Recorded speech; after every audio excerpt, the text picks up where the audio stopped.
Sa mga nakondakli po dyan na may ganitong klaseng tire hugger, ay tingnan nyo po itong original yung tapaludo. Baka ganito na po yung kanyang itsura. At kala mo isda na may mga hiwa-hiwa. So yan nasira na po. Dahil po yan sa pagpag nitong inyong tapaludo. At syempre, mayroon po yan itong mga hiwa-hiwa May mga ngipin-ngipin dito yan na siya naman pong kumakadkad sa ating original na tapaludo. Kaya hanggat maaga pa na hindi na po mangyari sa original tapaludo niyan, ay ganito po ang inyong gawin.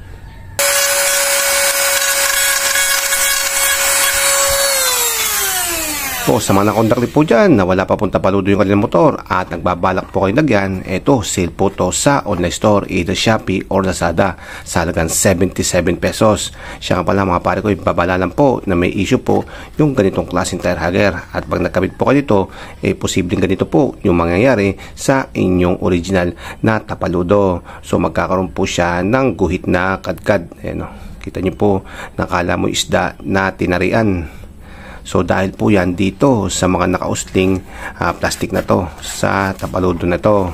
At ito po ay kumakadkad po sa original yung tapaludo pag ito po ay nagkakaroon ng vibration. So mangyayari nyo kaganyan yan So ito yung original tapaludo ay gumaganon po yan Kaya nagkakaroon po ng tari-tari ang inyong original na tapaludo dahil po sa nakausling plastic na to.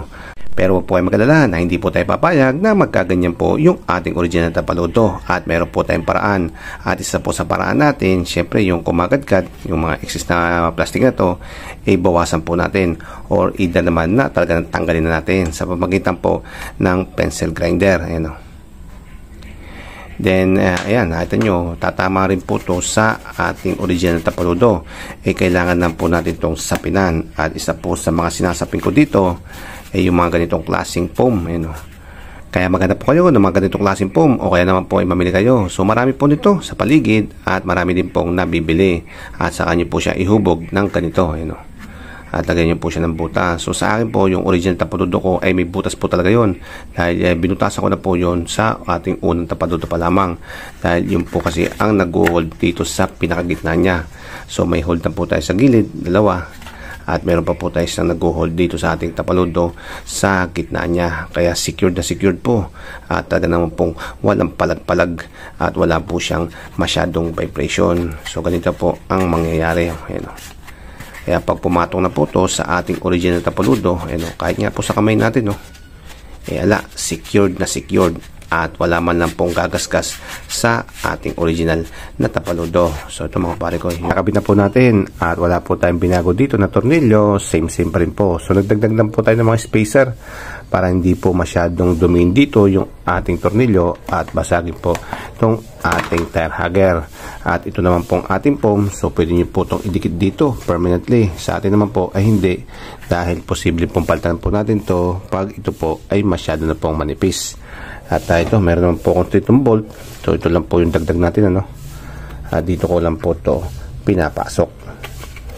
Sigurado po tayo na hindi po siya misalign.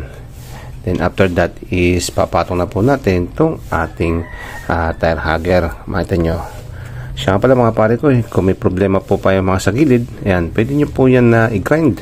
So pwede nyo po yan bawasan, tapyasan para wala pong sabit, mga pring yung ating tapaludo.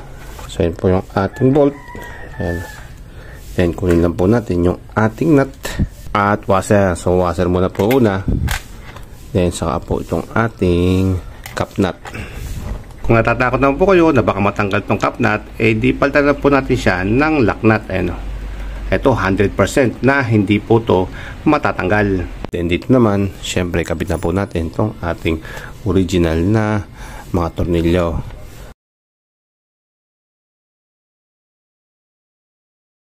So ito mga pare ko, nakabit na po natin itong ating tire hugger. At kung makita nyo, pit na pit po yan.